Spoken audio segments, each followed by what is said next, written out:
السلام علیکم۔ پرسرار واقعات کے سبھی سننے والوں کو میں اپنے چینل پر خوش آمدید کہتی ہوں۔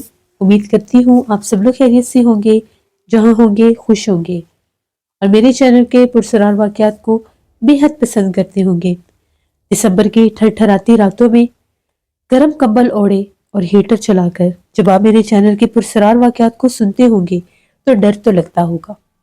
اسی لیے آج آپ لوگوں کے لیے پرسرار واقعات لے کر آئی ہوں، تو ہیٹر آن کر لیجئے اور کمبل لے لیجئے، کیونکہ ابھی پرسرار واقعات کی ایک نئی ایپیسوڈ آپ لوگوں کے لیے لے کر آئی ہوں۔ سلسلہ شروع کرتے ہیں آج کے پرسرار واقعات کا۔ آج کی جو پہلی سٹوری ہے یہ میرے ساتھ نبیل شیئر کر رہے ہیں۔ نبیل کہتے ہیں ہم لوگ سرگودا کے رہنے والے ہیں، اور آج آپ کے ساتھ اپنی زندگی کے بہت ہی زیادہ ڈراؤنے واقعات شیئر کرنا چاہتا ہوں۔ آج سے 7 سال پرانی بات ہے۔ میں نے میٹرک کے ایگزامز دیے ہوئے تھے، ابھی میں فری ہی تھا، تو دوستوں کے ساتھ ہم لوگوں نے پلان بنایا کہ ہم لوگ لڈے والے ریلوے اسٹیشن پر چلتے ہیں۔ لڈے والا روڈ جو کہ دھریما روڈ کے پاس ہی ہے، دھریما روڈ سے گزرے تو لڈے والا اسٹیشن آتا ہے، جو کہ اب مشہور ترین ہے ابینڈنڈ اسٹیشن کے نام سے۔ کسی دور میں وہ ایک آباد اسٹیشن ہوتا تھا، لیکن وہاں پر کچھ ایسے پرسرار واقعات اور ایسے پرسرار مخلوق کا بسیرا ہوا کہ اس مخلوق کی وجہ سے وہ پورا اسٹیشن ہی غیر آباد، ویران اور آسیب زدہ ہو گیا۔ کہتے ہیں کہ وہاں پر بے تحاشا جنات تو ہیں ہی صحیح، لیکن اس کے ساتھ ساتھ وہاں پر چڑیلیں بھی رہتی ہیں۔ یہ بات بالکل ٹھیک ہے۔ ہم لوگوں نے اپنے بڑوں سے سنا کہ لڈے والا ایک بنگلہ بھی ہے، جو کہ گورنمنٹ کا ہی کوئی وہاں پر جگہ بنی ہوئی ہے کہ وہاں پر صرف گورنمنٹ کے جو لوگ وہاں پر افسر بن کے آتے ہیں ان کے لیے وہ جگہ ان کو الاٹ کی جاتی ہے رہنے کے لیے۔ لڈے والا اسٹیشن بھی اسی سائڈ پر بنتا ہے، لیکن لڈے والا اسٹیشن کافی آگے جا کے ہے، جبکہ لڈے والا جو بنگلہ ہے وہ ایک الگ جگہ ہے جو نہر کے قریب ہے۔ لیکن ہم لوگوں نے پلان بنایا لڈے والا اسٹیشن جانے کا۔ گھر والوں سے چھپ کر ہم لوگوں نے اپنے گھروں میں یہ بات نہیں بتائی کہ ہم لوگوں نے لڈے والا جانا ہے، کیونکہ ہمیں پتا تھا کہ اگر جانے کا نام بھی لیا تو سب نے منع کر دینا اور کسی نے جانے نہیں دینا۔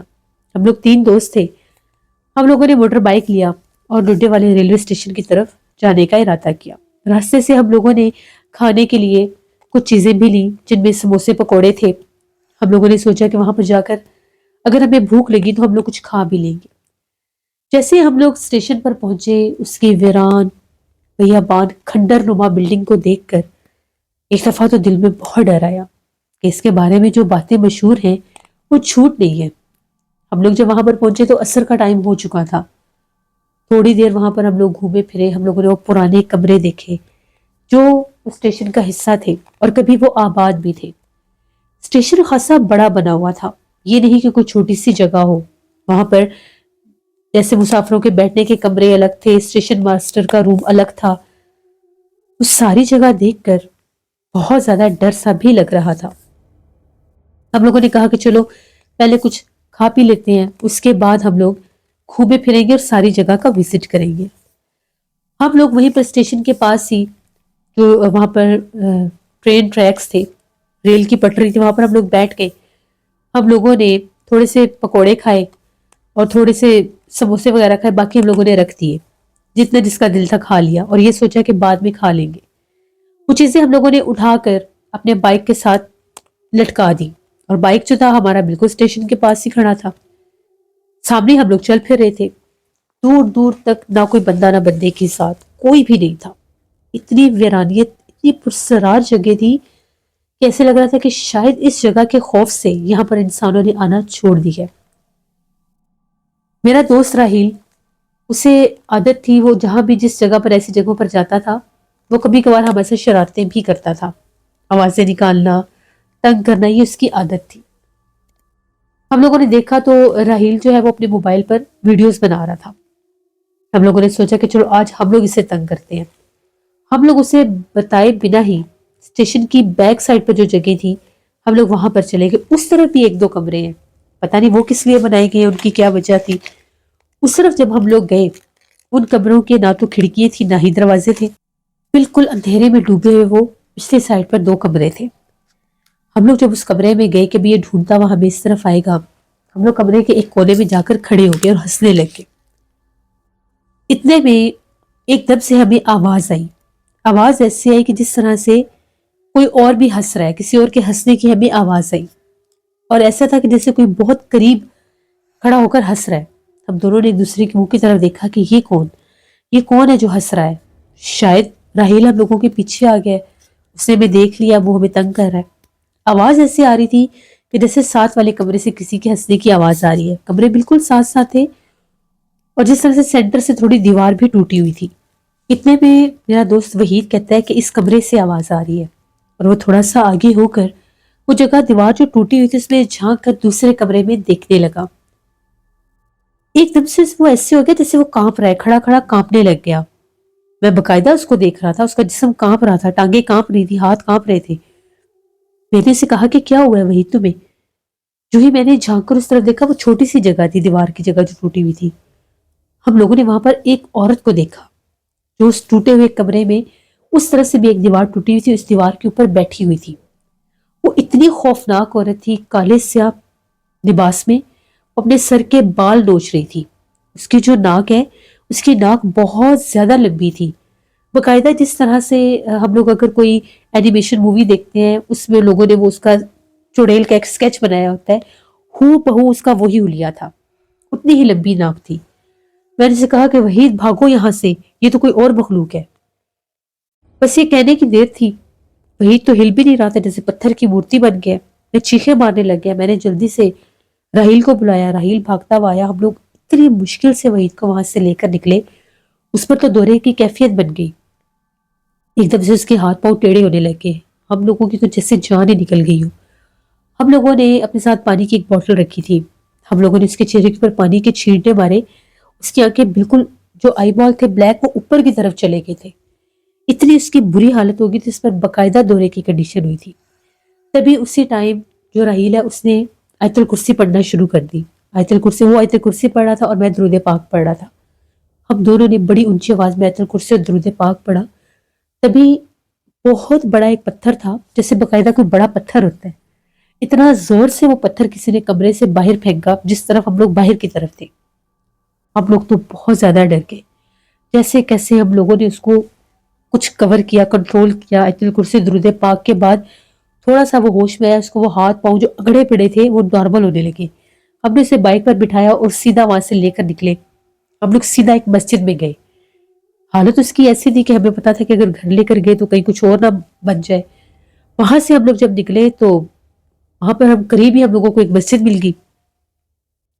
مسجد میں لے کر گئے تو وہاں پر مولوی صاحب موجود نہیں تھے. ایک دو لوگ وہاں پر بیٹھے تھے. تو ہم نے انہیں کہا کہ اس لڑکی کی طبیعت بڑی خراب ہے، اس کے اوپر کسی مخلوق کا اثر ہو گیا ہے، تو مولوی صاحب کو تو بلا دیں. وہ ایک آدمی کہنے لگا مولوی صاحب کا گھر ادھر گلی میں ہی ہے، میں بلا کر لاتا ہوں. وہ آدمی گیا. اب جب ہم لوگ اس کو مسجد کے اندر لے کر جا رہے تھے، وہ مسجد کے اندر نہیں جا رہا تھا. کہتا تھا میں نے مسجد کے اندر تو جانا ہی نہیں ہے. ہمارے سے ہاتھ چھڑوا کر بھاگنے کی کوشش کر رہا تھا. اس میں ایک دم اتنی طاقت سی آ گئی، وہ جو دو آدمی اور بیٹھے تھے وہ بھی آ گئے. ہم سب نے مل کر اسے کنٹرول کیا. 4 بندوں نے اس کو پکڑا ہوا تھا اور وہ تھا بھی بالکل کمزور سا. جیسے کیسے اس کو کنٹرول کیا ہوا تھا. مولوی صاحب آئے. مولوی صاحب باتیں گئے. مولوی صاحب کو دیکھ کر غرانے لگ گیا، جیسے عجیب و غریب آواز سے نکال رہے ہیں منہ سے. مولوی صاحب نے کہا اس کے اوپر اس وقت بڑی سخت چڑیل کا بسیرا ہوا ہے، وہ اس کے اندر اس وقت اس کے جسم میں موجود ہے. اس کو جلدی سے مسجد کے اندر حرم میں لے کر آؤ. ہم لوگوں نے کہا کہ یہ مسجد کے اندر نہیں آ رہا. مولوی صاحب نے آ کر اس کی کمر کے اوپر ہاتھ رکھا اور زور سے ایک تھپڑ مارا. تھپڑ مارا تو اسی وقت اس کو وامٹنگ شروع ہو گئی. 2-3 اس کو وامٹنگ باہر ہی آئی. کونے میں جا کے گلی میں بیٹھ کر اس نے وامٹنگ کی. وہاں سے جب اٹھا تو بڑا نڈھال لاغر. ہم لوگوں کو تو خوف پڑ گیا کہ کہیں اس کو کچھ ہو ہی نہ جائے. مسجد میں لے کر گئے. جیسے مسجد میں آیا، آرام سے آ کر ایک کونے میں بیٹھ گیا اور رونے لگ گیا. چہرہ نہیں تھا رو رہا، آنکھوں سے پانی بہ رہا تھا. مولوی صاحب نے اسے دم کیا، 1 گلاس پانی کا منگوایا، مسجد کا پانی اسے پلایا. جیسے مسجد کا پانی اس نے پیا، اس کی وہ جو آنکھیں اتنی سرخ ہو گئی اور وہ سر بالکل اس نے نیچے کر لیا. مولوی صاحب نے کہا یہ بھی ٹھیک ہو جائے گا، شکر کرو اسے فوراً مسجد کی طرف لے آئے. اگر یہ گھر چلا جاتا تو اس چڑیل نے اس کا بہت برا حال کرنا تھا، اس کو دورے پڑنے لگ جانے تھے. 1 گھنٹہ ہم لوگ مسجد میں بیٹھے. مولوی صاحب نے دم کیا، قرآن پاک کی تلاوت کی. اس نے قرآن پاک کی تلاوت سنی. پھر اس کو پانی پلایا دم کر کے، ایک بوتل انہوں نے ہمیں بنا کر دی کہ یہ پانی دم کیا ہوا ہے، اس کے گھر اس کو دو اور 3 دن اس نے یہی پانی پینا ہے، اس میں پانی ملاتے رہے اور یہی پانی پینا ہے اس نے۔ ہم لوگ وہاں سے نکلے، مولوی صاحب کو ہم نے بتایا، ہم لوگ لڑنے والے اسٹیشن پر گئے تھے، انہوں نے کہا کہ تم لوگوں نے بہت غلط کیا اس طرف جا کے، وہ تو ایک ویران اسٹیشن ہے، وہاں پر تو اتنے جنات، اور وہاں پر مشہور ترین وہ جگہ ہے کہ وہاں پر ایک چڑیل کا بسیرا، اور اسی چڑیل پچھل پیری کی وجہ سے وہ اسٹیشن جو ہے وہ ابینڈنڈ ہوا ہے۔ باقاعدہ طور پر اگر آپ لوگ گوگل پر نکال کر سرچ بھی کریں گے لڈے والا ریلوے اسٹیشن سرگودا، تو آگے ابینڈنڈ لکھا ہوا آئے گا، کیونکہ وہ انتہائی پرسرار اور خوفناک جگہ ہے۔ ہم لوگ لے کر اس کو اس کے گھر نکلے، مغرب ہوگی ہم لوگوں کو گھر پہنچتے پہنچتے، اس کے گھر چھوڑا، اس کے گھر والوں کو ساری بات بتائی کہ اس طرح سے ہم لوگ گئے تھے گھروں میں جھوٹ بول کر، اس کو وہاں پر کوئی چیز نظر آئی ہے، میں نے بھی وہ دیکھی ہے، لیکن اس نے جب اسے دیکھا ہے تو اس کے بعد اس کی حالت بڑی غیر ہوگی، یہ بولا تو کچھ ہے ہی نہیں، اب بھی کچھ بہتر ہے۔ اس کے گھر والے اسے بلاتے تھے تو تھوڑی بہت بات کر رہا تھا، بتا رہا تھا کہ وہ بڑی بھیانک عورت دیوار کی اس طرف کھڑی ہوئی تھی، جیسے میں نے اسے دیکھا تو وہ میری طرف دیکھ رہی تھی، پھر ایک دم جیسے وہ ہوا میں اڑ رہی تھی اور جا کر دیوار پر بیٹھ گئی۔ اس کے بعد کہتا مجھے کچھ یاد نہیں ہے، کیونکہ میرے چہرے کے اوپر ٹھنڈی یہ ہوا کا ایک جھونکا آیا تھا، اور کہتا ہے میرے کان بند ہو گئے تھے۔ اس کی امی بڑی سخت پریشان ہو گئی، ہم لوگوں نے ان سے معذرت کی، معافی مانگی کہ ہمیں معاف کر دیں، ہمیں نہیں پتا تھا کہ یہ سب ہو جائے گا۔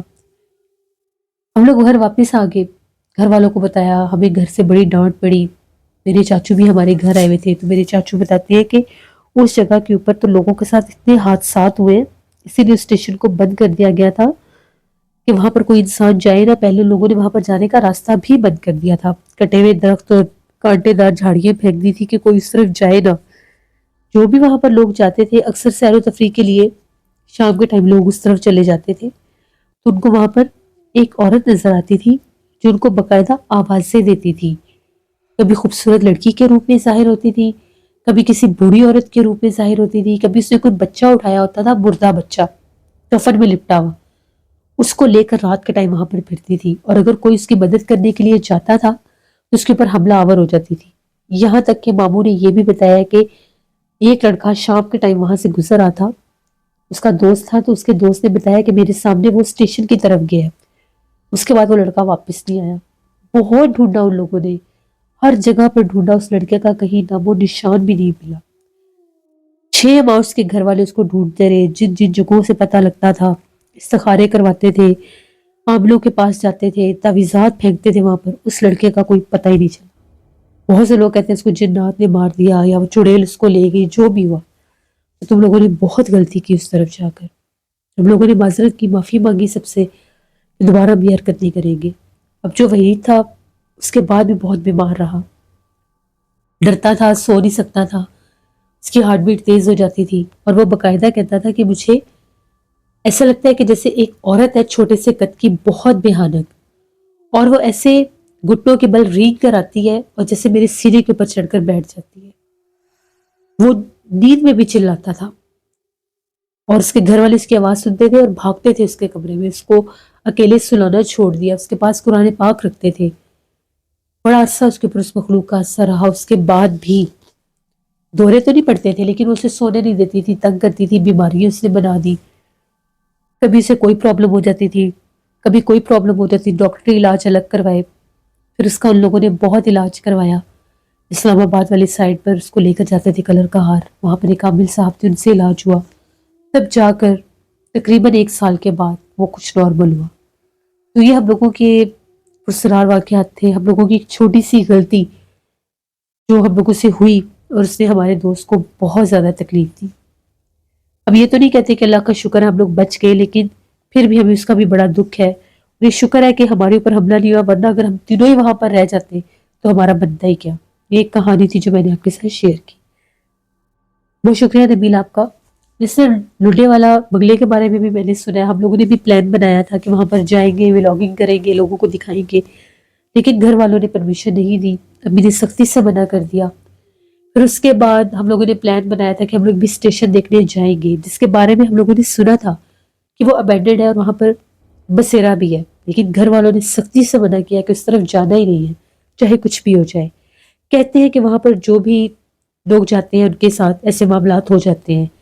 لٹے والا بنگلہ کا بھی میرے پاس ایک سٹوری ہے، پرسرار واقعات ہیں، وہ بھی بہت ہارر پلیس ہے اور وہ بھی کہتے ہیں کہ آج سیف زدہ جگہ ہے، وہ بھی میں آپ لوگوں کے ساتھ نیکسٹ شیئر کروں گی۔ اپنا فیڈ بیک مجھے ضرور دیں، آپ لوگوں کو میرے چینل کے پرسرار واقعات کیسے لگتے ہیں۔ انشاءاللہ اسی طرح سے میں اس چینل پر پرسرار واقعات لاتی رہوں گی اور آپ لوگوں کے ساتھ شیئر کرتی رہوں گی۔ اپنا بہت سا خیال رکھا کریں۔ آپ لوگ بھی اپنے پرسرار واقعات شیئر کر سکتے ہیں ڈسکرپشن باکس میں دیے گئے ای میل آئی ڈی نوشین57@gmail.com پر۔ اس کے علاوہ آپ لوگ مجھے کمنٹ باکس میں بھی سٹوری شیئر کر سکتے ہیں۔ انشاءاللہ پرسوں پھر ملاقات ہوگی نئے واقعات میں۔ جہاں رہیں خوش رہیں۔ Thank you for listening my stories. Stay tuned. اللہ حافظ۔